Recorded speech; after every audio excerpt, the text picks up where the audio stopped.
Manakondur MLA Kavvampalli Satyanarayana, మాజీ MLA BRS నేత రసమయి బాలకిషన్ మధ్య సవాళ్ల పర్వం కొనసాగుతోంది. ఎమ్మెల్యే కవ్వంపల్లిపై రసమయి బాలకిషన్ చేసిన వ్యాఖ్యలకు సహనం కోల్పోయిన కాంగ్రెస్ కార్యకర్తలు బుధవారం మాజీ ఎమ్మెల్యే ఇళ్ల ముట్టడికి ప్రయత్నించారు. ఆ తర్వాత ఈ అంశంలో ట్వీట్ వార్ కూడా జరిగింది. సవాల్ విసిరితే తీసుకోవడం రాజకీయ నాయకుడి ముఖ్య లక్షణమని, దమ్ముంటే రండి అంటే దాక్కునే వైఖరి తమది కాదన్నారు. దీనికి కౌంటర్ గా ట్వీట్ చేశారు రసమయి.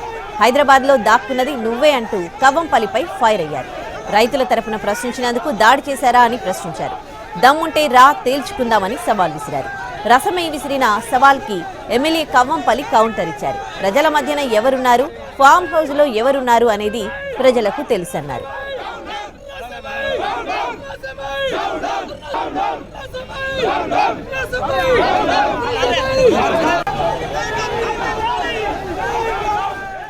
మానకొండూరు ఎమ్మెల్యే కవ్వంపల్లి సత్యనారాయణపై తీవ్ర విమర్శలు చేశారు మాజీ ఎమ్మెల్యే రసమయి బాలకిషన్.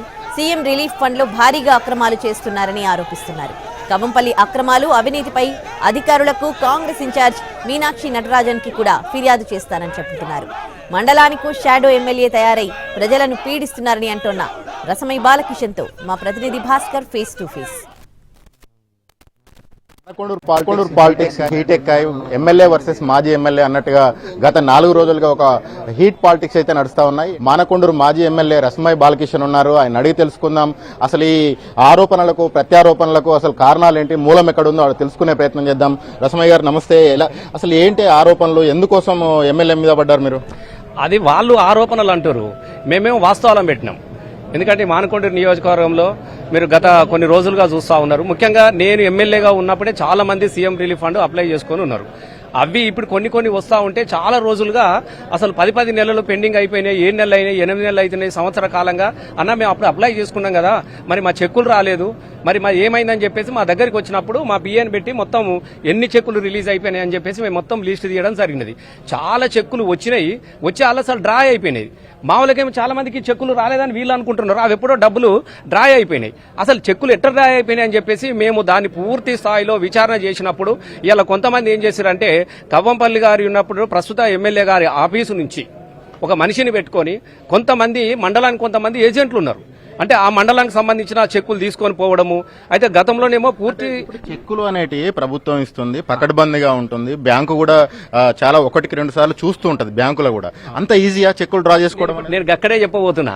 గతంలో మేము ఉన్నప్పుడేమో స్వయంగా ఇళ్లకి వెళ్లి ఎవరైతే పేషెంట్ అప్లై చేసుకున్నారో వాళ్ళు చనిపోయినా కూడా ఆ ఇంట్లో అప్పచెప్పి మేము వచ్చేది. కానీ ఇటీవల వీళ్ళు ఏం చేశారంటే ఇనిషియల్తో వస్తా ఉన్నాయి. దాంతో ఏం చేశారు, చాలా మంది తీసుకొని పోయి వాళ్ళ కార్యకర్తలు ఒకరిద్దరు మాట్లాడుకొని ఈ మండలంలో గిన్ని చెక్కులు నీ అని తీసుకొని పోయి ఏం చేస్తారు, బెజ్జంకిలో ఉన్న చెక్కులు ఇల్లంతకుంట మండలానికి సంబంధించి బెజ్జంకిలో ఇనిషియల్ దొరకబట్టుకొని ఈ చెక్కులు డ్రా చేసుకుంటున్నారు. ఆ డ్రా చేసుకున్నటువంటి క్రమంలో ఇల్లంతకుంటకు సంబంధించినటువంటి కూనబోయిన రవి చెక్కును కత్తి రవి పేరు మీద రైన్ కనిపేట వాళ్ళు వేసేసి దీన్ని తీసేంత పడతారు. మాకు తెలిసినాక మేము బ్యాంకు పోయినాం, ఇవన్నీ చేసినాం, ఇవి జరుగుతుందని తీరా ఆరాధిస్తే ఇంకొక రవి, కత్తి రవి వాళ్ళ మీద కేసు నమోదు చేశాం. ఇది ఫ్రాడ్ జరిగింది, ఆయన అక్రమంగా చేశారని చెప్పేసి మేము ఫిర్యాదు చేశాం. పోలీసులు కూడా కేసు నమోదు చేసి అరెస్ట్ చేసినట్టు ఉంది ఇప్పటివరకు. అయితే ఇది ఒకటే జరిగింది అనేది చాలా జరిగింది.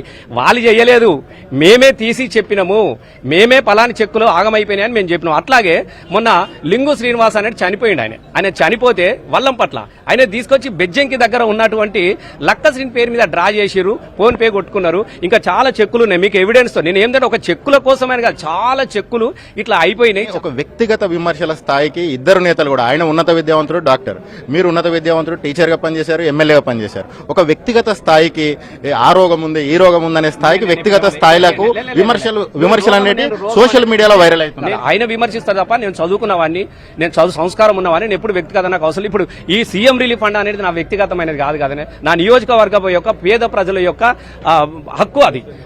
మండలానికి ఒక షాడో ఎమ్మెల్యే ఉన్నారు.